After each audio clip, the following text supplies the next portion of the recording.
What is the island of Diego Garcia? What is its relationship with the United States and United Kingdom? And how is it important also to the relationship between the United States and China? So let's begin. Many may have not heard of the small island of Diego Garcia. It is located in the Indian Ocean between India and Mauritius. In fact, today it is a disputed territory between the United Kingdom and Mauritius. It is home to one of two critical U.S. bomber bases in the Indo-Pacific, along with one in Guam. Discovered by the Portuguese in the 1500s, but it did not become inhabited until the late 18th century when it became part of the French Empire. At first, France marooned lepers there, but by the end of the century a coconut plantation was created. Slaves were left to work, and even though life could be better, some accounts say they had some more downtime than elsewhere. With the rest of the world at war in those days, living on an island with pretty good weather in the middle of nowhere may have been decent. There were also managers, of course, as well as Chinese and Somali employees. Sooner or later, European powers realized the strategic location of Diego Garcia. During World War II, after passing into their hands, the British flew aircraft from the island. After the war, the UK was withdrawing from the Indian Ocean. The New World Power, the US, asked to take an unpopulated island to establish a base to avoid problems with newly independent countries. Unfortunately, however, the chosen island, Diego Garcia, did still have 1,000 inhabitants who had worked on the coconut plantations.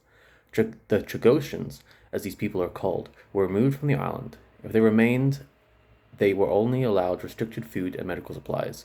Once anyone left, even for vacation or health reasons, they could not return. The British and Americans also killed their pets as a way to warn the islanders. Today, the descendants of the islanders' animals roam wild.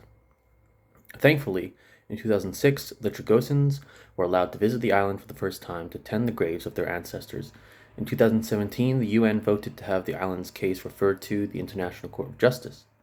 In 2019, The Hague and ICJ ruled that the UK needed to transfer the island and nearby islands to Mauritius, as they had not been legally separated in 1965. The same year, the UN General Assembly voted to resettle the inhabitants and for the UK to end colonial control. The US retorted, saying neither they nor the British would end their military base on Diego Garcia. The original agreement between the US and UK ends in 2036. In 2020, a Mauritius official offered to allow the US the ability to remain until then if Mauritius regained sovereignty. So what does this mean for US-China relations? Well, if there was any war over Taiwan, the Diego Garcia base would play a part. China only has one base in the area in Djibouti. Nevertheless, with Chinese relations in the region, some believe bases could exist in Pakistan, Tanzania, and Sri Lanka in the future.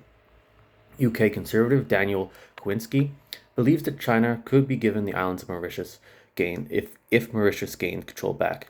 However, others have pushed back, saying this has no basis in morality, and even claiming so will push Mauritius closer to China. But the relationship of the island to US-China goes further than this. Whenever someone speaks about Xinjiang, Tibet, or even erosion of culture for Mongolians in China, Chinese often like to retaliate by reminding an individual of the US or UK's similar problems. This argument often ignores that an individual is not their government, and that two wrongs do not make something right, or as Chinese like to say, 一包还一包. But there is some truth to it. Countries follow examples, and if two of the most powerful countries in the world can ignore inhabitants for goals they perceive as more important, what is stopping other countries from doing the same besides the power struggle? Please follow for more.